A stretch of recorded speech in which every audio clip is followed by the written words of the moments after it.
अफगान मुहाजिरीन की वतन वापसी का सिलसिला जारी है। हुकाम के मुताबिक अफगान बाशिंदों की वापसी के अमल को तेज कर दिया गया ताकि सूबे में क़याम अमन और कानून पर अमल दरामद को यकीनी बनाया जा सके। इसी हवाले से मज़ीद तफसीलात बता रहे हैं कोयटा से इरफान सईद अपनी इस रिपोर्ट में।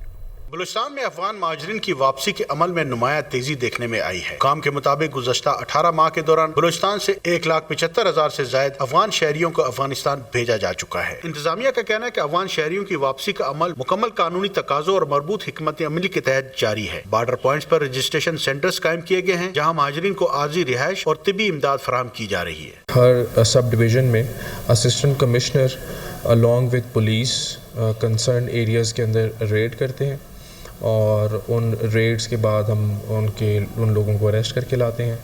यहाँ पर उनकी इमिग्रेशन की वो प्रोसेसिंग होती है और यहाँ से फिर हम उनको रिपैट्रिएट कर देते हैं टुवर्ड्स चमन बॉर्डर। हुकूमती इक़दामात पर शहरियों का कहना है कि गुज़श्ता 5 दहाइयों से अफगान महाजरीन की मेहमान नवाजी करते चले आ रहे हैं। मुल्क की मईशत पर भी ये इजाफी बोझ है। मुल्क में अबतर अमन अमान की सूरत हाल के असबाब भी अफगान बाशिंदे हैं, लिहाजा अफगान हुकूमत को अपने शहरियों को वतन में वापस आबाद करने के लिए इक़दामात उठाने चाहिए। एक अरसे से अफगान महाजरीन यहाँ पे रहते हुए आ रहे हैं, लेकिन एक गलत बात इनकी ये भी है कि इंडिया से मिलकर यहाँ पर कार्रवाइयाँ भी होती हैं। अफगान महाजरीन इनमें मुलविस पाए गए हैं, तो ये अच्छा इक़दाम है। अफगान महाजरीन को वापस जाना चाहिए अपने मुल्क में और एक प्रोसेस के थ्रू, अगर यहाँ पर आते भी हैं तो एक प्रोसेस के थ्रू आना चाहिए। हुकाम के मुताबिक बलूचिस्तान में 27 लाख से ज्यादा गैर कानूनी और कार्ड होल्डर अफगान महाजरीन मुकीम हैं, जिनमें फेज 1 में 1 लाख, फेज 2 में 50,000 जबकि फेज 3 में 25,000 अफगान महाजरीन को वतन वापस भिजवाया जा चुका है। पाक अफगान सरहद पर कशीदा सूरत हाल के बावजूद अफगान महाजरीन को बाइज्जत तरीके से वतन वापस भेजने का सिलसिला जारी है।